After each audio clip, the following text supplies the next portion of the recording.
Hello everyone, and welcome to another bookish video from the Mouse Diva. I have February's wrap-up. Moving pictures. Hello there, moving pictures. What's up, Doc? I've been all around the world. Every city, every place. Always been a restless girl. So, before I even start, please comment below. What did you read in February? I really want to know. So, even though I've only got 5 books here, I actually read 6 books in February, which is about the norm that I'm reading at one time. That's right, I am one of those people that reads anywhere from 4 to 7, 8 books a month, but the average, at a time. But the average, I read about 6 books at a time, and some of them take me months and months to get through. Some of them I read in one day. You just never know. And I have books in different parts of the room, one in my car. A lot of times it just depends on what room I'm in as to what book I pick up.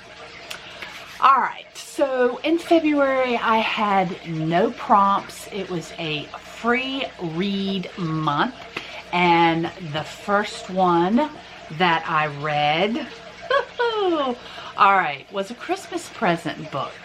So Mr. Mouse Diva actually paid attention one day. We were in the bookstore before Christmas, and we don't go to the bookstores often together, but we just happened to be. It must have been after dinner or a movie, because all of those is in Biltmore Park, which is a shopping center with the movie theater, Barnes and Noble, and a lot of restaurants. But anyway, I just happened to be going by this book, and I'm like, oh, I'm gonna have to get this one day because a co-worker recommended it. Because from the title of this and looking at this, you would have no idea that the Biltmore estate, Biltmore House, the largest privately owned home in America, is talked about in this book. Like, you would never know. Like, I would never have picked this book up to even read the back. Well, the back doesn't say anything about it either. So somebody I work with knows that I enjoy history and I enjoy the Biltmore estate. And they said, hey, I'm reading this book and they mention Biltmore a lot. And I'm like, what? So anyway, Mr. Mouse Diva sees that I paid attention. I said, oh, I'm gonna have to get that one day. And ended up going and getting it, and I got it for Christmas. So what this is about, our main character, she loses her job. She works in New York. She's a writer. She loses her job. Well, her grandmother has been wanting her to come back to Asheville, North Carolina, her home, because there's something she needs to show her, tell her something. Well, the main character here, she is estranged from her mother. So basically it was her grandparents that raised her. So her grandparents and where she grew up is on this like resort type retreat thing by a lake. And it is kind of going in disrepair. The grandparents are kind of getting too old. And they're not really realizing how downhill the resort is getting. But anyway, because she loses her job, she comes down to Asheville, and her grandmother passes away before telling her what it was that she needed to tell her or show her before she got there. And of course there is a man that comes into the picture, and I'm not going to go too much into that because I don't want to give any spoilers. This is not like a romance book, but it's more about like family history and family dynamics.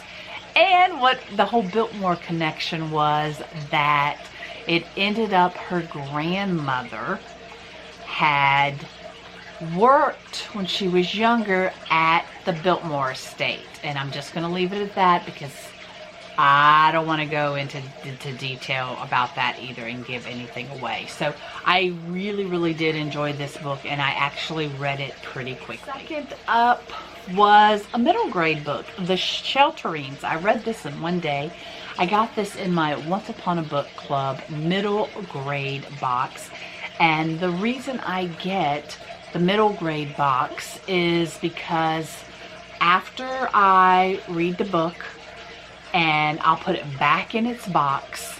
If you're not familiar with Once Upon a Book Club, they have, as you're reading, you'll find these little sticky notes, and it will tell you to open the gift. So the box, there'll be a gift with that page on it. You open it, and it'll correspond with something that's going on in the book.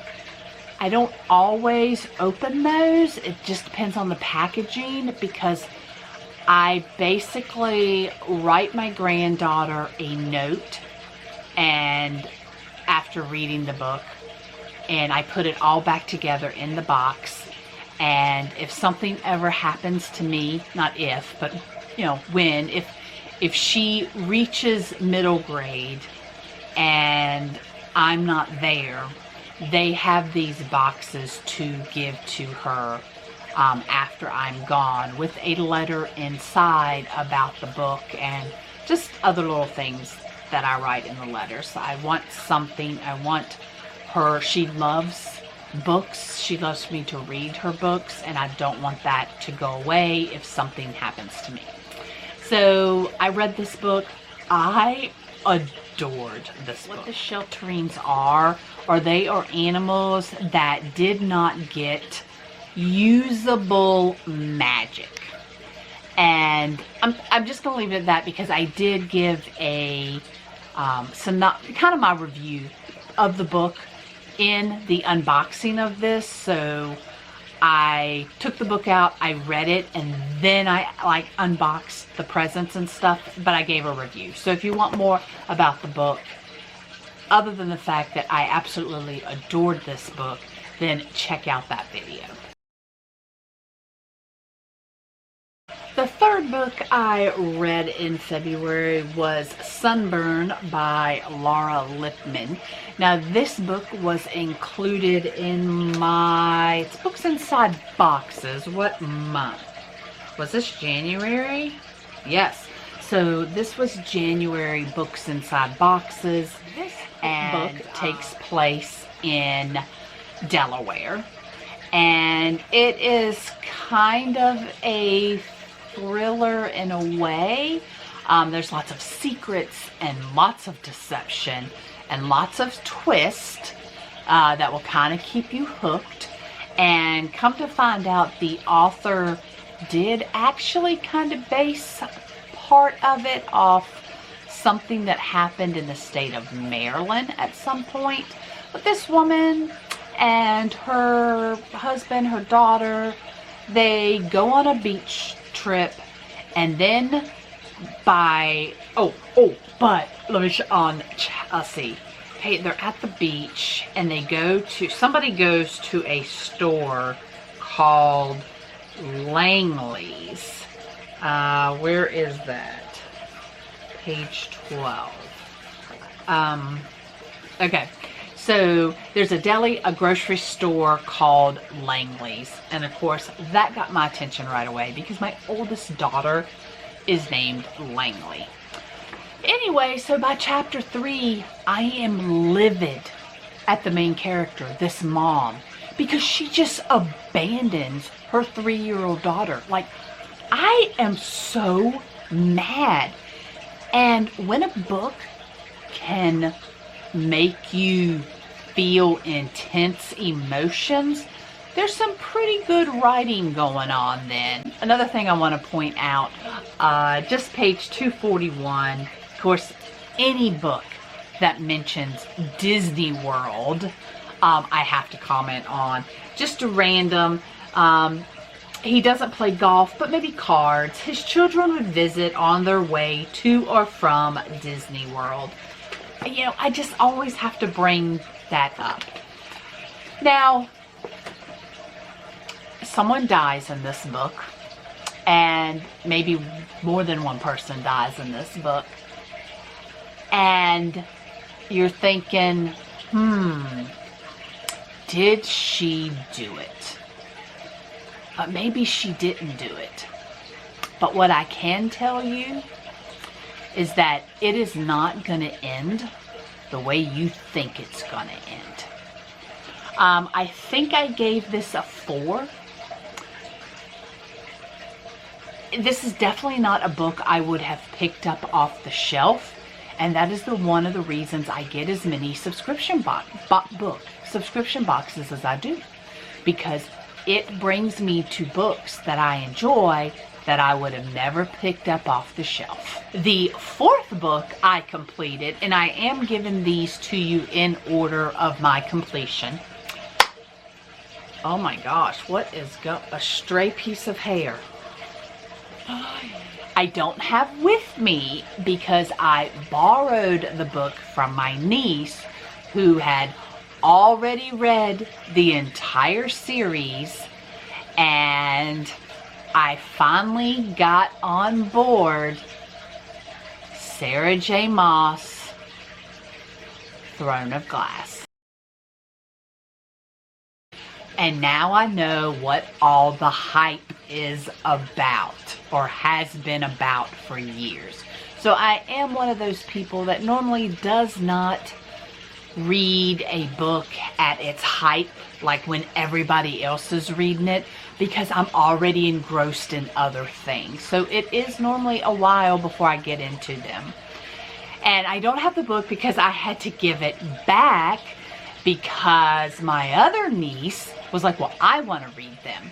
So as soon as I finished, I had to give her, pass along that book. Then I got the next 2. I will be reading the whole series because, like I said, my niece owns the whole thing. And I'm not going to go into the book just because everybody knows what the book is about. And everybody knows it's good. And now I am on board and know that it is really good.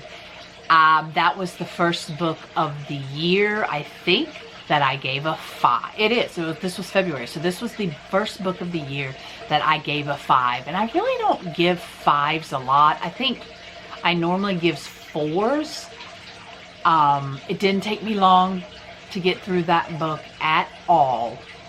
So all I can say is, if you've been waiting, even if you don't think young adult fantasy is your thing, it doesn't have to be your thing.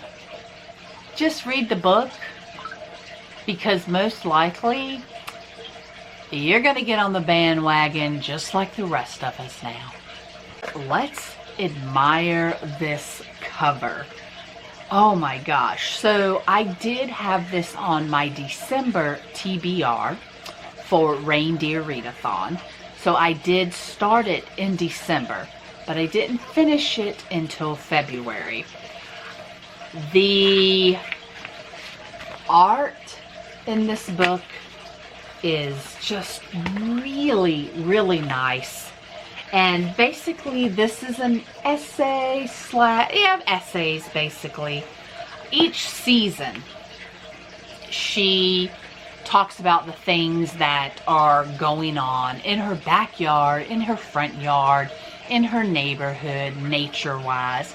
Mostly talking about birds, which I have got this, I don't know, fascination with books that talk about birds. Now, I'll have to get into some other books that I'm currently reading or waiting to be released. But it's just something about, I now want to get bird feeders and make a little garden. It's just like, I don't know, it's just like engrossed me, that whole concept of what she was making me see about, well, let's just go with the phrase, smell the roses. That's not something that I'm good at. Taking the time and slowing down to smell the roses. But in here, I see it now. I understand it. I liked it, but I did not like it anywhere at the level that I thought I was. And this is why. There's a lot of death in this book. I mean, she talks a lot about these animals that got killed or maimed and then dies, and then another animal that gets killed by another animal. And I'm like, I don't want to read all that. Give me the happy stuff. I just, yeah, it was just a lot of death. And I mean, I get it. I know, obviously, it's the food chain. I mean, animals have to eat. They have to kill other animals to survive. I just don't need to know the details, and I don't need it thrown in my face a whole bunch. But her writing had me. I liked her writing. I liked the way that first of all, there is a table of contents, and that she broke the book up into seasons. So which season do we actually start with? Winter. So winter, week 1. And so she does go through the seasons, and she brings in a little thing about what she's feeling about her life. But it was not as good as I thought it was going to be. But I still enjoyed it. Now, I do want to point out a couple things. Many people may not realize this, and I'm going to read this little paragraph. I'm only talking about a temporary ceasefire. Remember the story about the Christmas Day truce during World War I, when German soldiers and English soldiers held their fire against official policy on both sides and sang Christmas carols to one another. That's the kind of ceasefire I mean. So that kind of stuff, when she's throwing in a little bit of history, thumbs up on that. So I mentioned just a bit ago that I really did appreciate the artwork in the book, which I failed to mention was done by the author's brother. But I just want to point that this proves my point.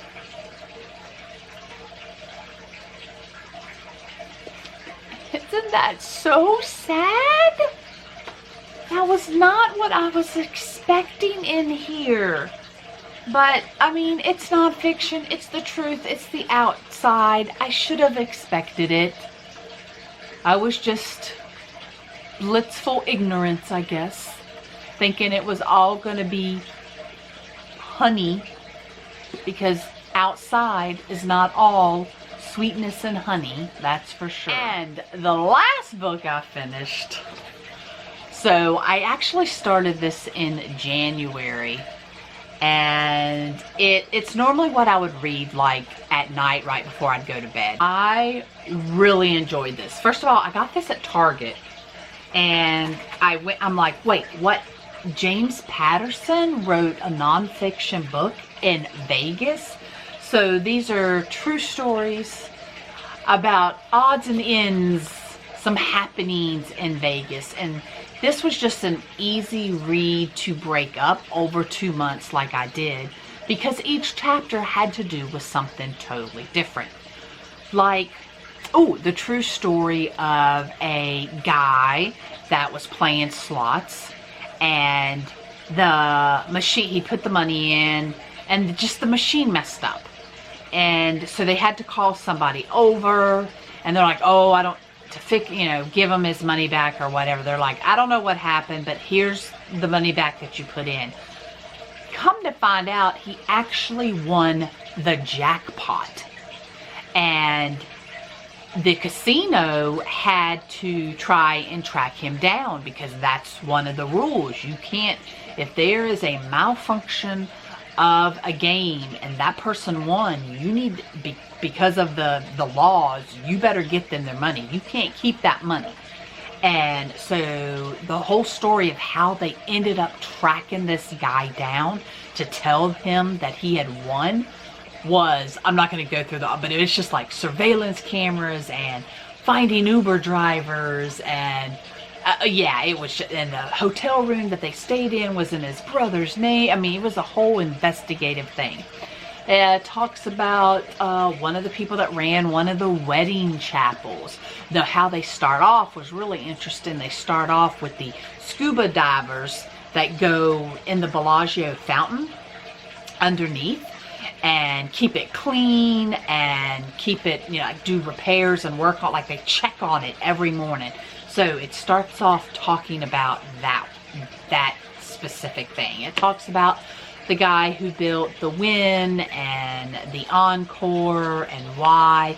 It talks about, oh, the partying sign. There's a chapter about, you know, these limo drivers that they gotta, you know, keep their lips sealed because what they see with celebrities, you know, signing disclaimers, things like that. And of course, another reason I liked it is that it had quite a bit of history in it. So really easy read to not have to sit down and read all at one time. Have you read any of the books that I have read? And now that you've seen those books, is it any of those books seem interesting enough for you that you might check them out? Comment below. And based off those books, if you have any book recommendations for me, I would love to hear them.